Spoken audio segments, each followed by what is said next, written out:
Hello guys, now we will discuss the next topic, that is IRR. IRR means internal rate of return. This topic is included in the financial economics subject first unit NPV आपका topic है NPV and IRR and it's evaluation criteria. ठीक है, और financial management में techniques of capital budgeting में use होता है IRR and also use for UGC net commerce and UGC net management also. हाँ जी, आईआरआर नेम शो कर रहा है internal rate of return. That means कितनी रिटर्न आपको उस किसी पर्टिकुलर एसेट में, किसी पर्टिकुलर सिक्योरिटी में इन्वेस्ट करने पे आपको मिल रही है, that is internal rate of return. Another name, first name इसका time adjusted rate of return. Time adjusted क्यों? क्योंकि एक पर्टिकुलर टाइम में आप कितनी रिटर्न आपको मिलेगी, उस टाइम की बेसिस पे रिटर्न कैलकुलेट की जाती है। Second, marginal efficiency of capital.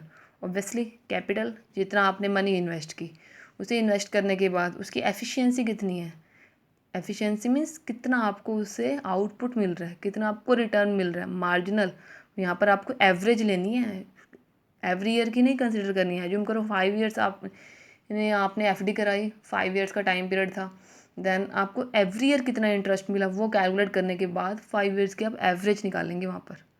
ठीक है, आपको ये नहीं है कि एवरी ईयर एज्यूम करो, हो सकता है एक ईयर या बैंक में सेविंग कराई है आपको, 1 ईयर आपको इंटरेस्ट मिला 10%, सेकेंड ईयर मिला 9%, थर्ड ईयर 8% रहा, एंड फोर्थ ईयर 12% मिला, एंड फिफ्थ ईयर एज्यूम करो ये 9% था अगेन।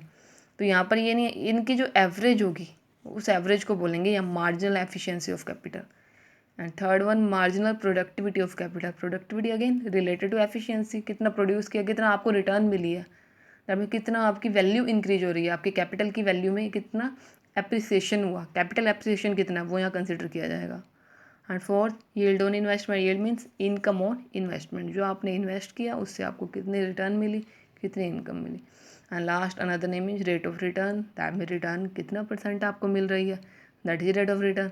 ठीक है, there are 5 another names of IRR. ये अब नेम्स अगेन ये आपके बीकॉम में इतना यूजफुल नहीं है, but net exam point of view से क्वेश्चन पूछा जाता है कि अनदर नेम ऑफ आईआरआर, या ये अनदर नेम दे दिए जाते हैं, आपको गैस करना होता है कि ये मेन जो किससे रिलेटेड है। ऑप्शन दे दिया जैसे आईआरआर, एनपीवी, प्रॉफिटेबिलिटी इंडेक्स, पे back period, marginal efficiency, another name of marginal efficiency of capital.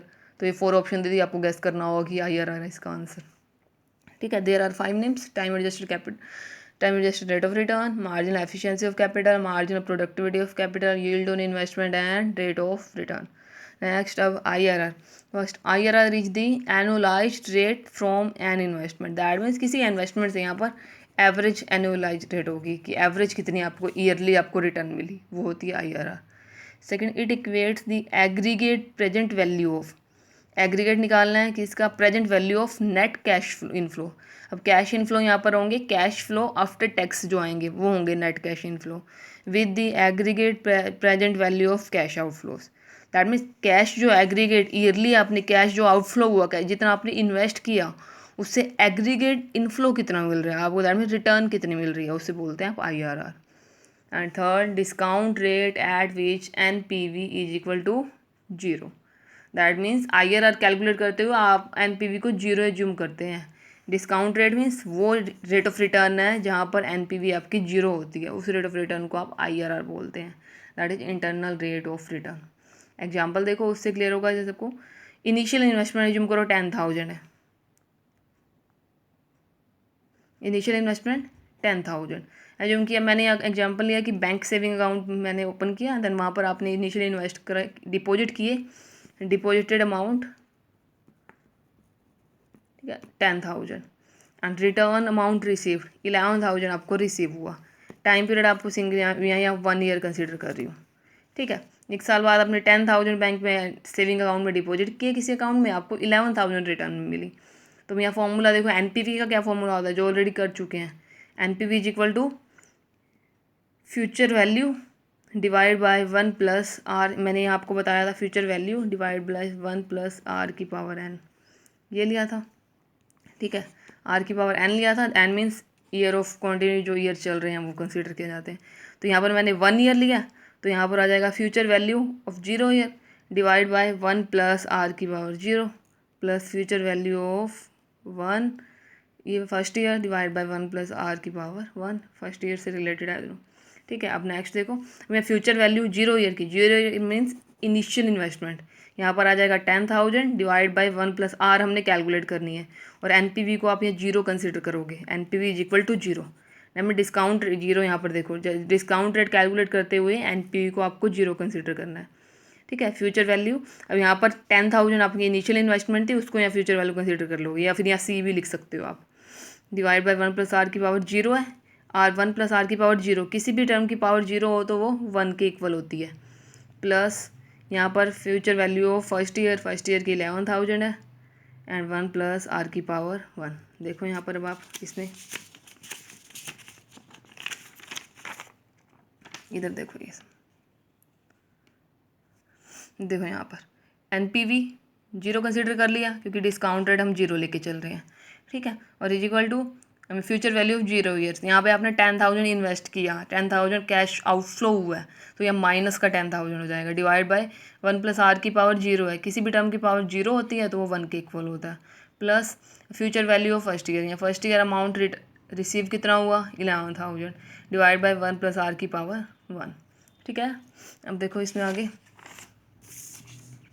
हाँ जी, 0 is equal to -10,000 plus 11,000 divide by 1 + R। अब अगेन इसे सॉल्व करो, 10,000 इधर लिया, उधर वो टर्म आ गई 11,000, लास्ट में सॉल्व करके आ जाएगा 10,000, R is equal to 1,000, R is equal to 1,000 divide by 10,000, that is 0.1, 0.1 means IRR is 10%। ठीक है, 0.1 1/10 या 10/100 हो गया तो 10%। अब यहाँ पर मेन फंडा क्या है, इवैल्यूएशन क्राइटेरिया। एनपीवी के केस में क्या होता है इवैल्यूएशन क्राइटेरिया, ये NPV greater than 0 then project accepted होता है, लेस देन 0 होती है प्रोजेक्ट रिजेक्टेड होता है, इक्वल टू 0 है तो आप यहाँ पर डिपेंड करता है इन्वेस्टर के बिहेवियर पे कि रिस्क वर्स या रिस्क अवॉइडिंग नेचर का है पर्सन। ठीक है, अब यहाँ इवैल्यूएशन क्राइटेरिया IRR का देखो, यहाँ 2 टर्म्स कंसिडर की जाती हैं, R ग्रेटर देन K। पहले यहाँ देखो एक्सेप्ट क्या होता है फिर बताती हूँ R और K के। R ग्रेटर देन K, अगर R K से ग्रेटर है देन आपका प्रोजेक्ट होगा accepted. Second, R less than K, less than K है देन प्रोजेक्ट इज रिजेक्टेड, और R is equal to K, that means again depends. अब यहाँ R देखो, R नेम शो कर रहा है, that is minimum rate of return. ठीक है, मिनिमम रेट ऑफ रिटर्न। अब के यहाँ पर होगी आपकी कॉस्ट ऑफ कैपिटल, के को कॉस्ट ऑफ कैपिटल भी बोल सकते हो आप यहाँ पर। ठीक है, अनदर नेम यहाँ पर इसका हो जाएगा cut off rate, and third name is hurdle rate. They are 3 names. ठीक है, अब यहाँ पर देखो, अगर minimum rate of return is greater than यहाँ पर कॉस्ट ऑफ कैपिटल, जितनी आपकी कॉस्ट थी, कैपिटल कितनी आई थी, कॉस्ट जितनी थी आपकी एक प्रोडक्ट में इन्वेस्ट करने की, प्रोजेक्ट में, हाँ, उससे अगर आपको रिटर्न ज़्यादा मिल रही है ऑब्वियसली प्रोजेक्ट एक्सेप्ट करोगे, रिटर्न ज़्यादा है कॉस्ट से तो प्रोजेक्ट एक्सेप्टेड। सिंपली लो, R को यहाँ रिटर्न ले लो और K को यहाँ कॉस्ट ले लो।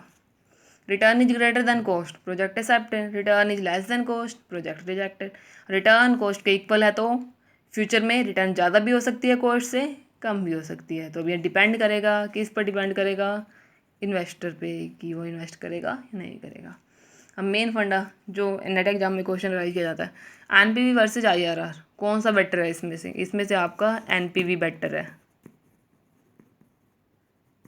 अगर कोई चीज़ किसी प्रोजेक्ट में आप इन्वेस्ट कर रहे हैं, आपको एनपीवी एंड IRR दोनों में से किसी एक को कंसिडर करना है कि एक के बेसिस पे, तो आप एनपीवी को चूज कीजिए, कैलकुलेट कीजिए NPV on the basis of you will decide कि प्रोजेक्ट विल बी एक्सेप्टेड और rejected rather than with the help of IRR। ठीक है, IRR को एज एन इन्वेस्टमेंट टूल को चूज करने के बजाय आप चूज कीजिए एनपीवी को, उसके बेस पे यू विल इजीली कैलकुलेट, या फिर you will definitely calculate the accurate result while you have to invest in that particular project or not। ठीक है, अब यहाँ देखो NPV is better than IRR। अभी कुछ पॉइंट्स हैं जिसके बेस पे you can easily find out कि एनपीवी IRR से बेटर है। First point, NPV can be use to evaluate projects और investments where there are changes in cash flow. Cash flow में चेंजेज होते हैं, देन एनपीवी आप इजीली कैलकुलेट कर सकते हो, but in while calculating the IRR then there is lot of difficulties arises. यार बहुत सारी प्रॉब्लम्स अराइज होती हैं, आईआरआर को कैलकुलेट करना बहुत डिफिकल्ट टास्क है रेदर देन एनपीवी। ठीक है, that's why NPV is better than IRR. Second, more realistic. Realistic means NPV आपको net present value, that means आपने जो इन्वेस्ट किया उसकी पर्टिकुलर अमाउंट की जो आप इन्वेस्ट करने जा रहे हो, प्रेजेंट में वैल्यू कितनी है वो आपको एनपीवी बताएगा। आईआरआर क्या बता रहा है कि इतनी रिटर्न हो सकती है। एनपीवी आपको बता रहा है कि इतनी प्रेजेंट वैल्यू उस मनी की है। That means NPV is more realistic. And third main, better method for evaluating mutually exclusive project. Mutually exclusive, ये एक प्रोजेक्ट को एक्सेप्ट करना है और एक को रिजेक्ट करना है। दैट मीन एक की एक्सेप्टेंस ऑब्वियसली दूसरे की रिजेक्टेड होगा, रिजेक्शन ही होगा। दोनों प्रोजेक्ट यहाँ पर एक्सेप्ट नहीं होंगे, डिपेंड होते हैं, डिपेंडेंसी है एक प्रोजेक्ट की दूसरे पे। दैट केसेज में आप एनपीवी को चूज कीजिए। दैट मीन्स जिस प्रोजेक्ट की net present value at present better होगी उस प्रोजेक्ट को ही आप चूज करोगे, अदर को आप रिजेक्ट कर दोगे। ठीक है, दैट इज दी आईआरआर। अभी आईआरआर आपका फाइनेंशियल इकोनॉमिक्स का भी टॉपिक है और ये others financial management, MBA, MCom and UGC NET के लिए भी मिलने यूज किया जाता है। हाँ जी, अब नेक्स्ट टॉपिक भी हम डिस्कस करेंगे बॉन्ड वैल्यू से रिलेटेड, बॉन्ड प्राइजेस से related. And one more thing, अगर आपको किसी भी इस टॉपिक में कोई भी डाउट हो या आपको कोई भी टॉपिक कॉमर्स में कॉमर्स के किसी भी सब्जेक्ट का कोई भी टॉपिक आपको लगता है कि टिपिकल है उसके मैं करवाऊँ, तो आप कमेंट बॉक्स में राइट कर देना कि मैम ये टॉपिक करवा दो। नेक्स्ट वीडियो उसी टॉपिक की हम डिस्कस कर लेंगे। Thank you.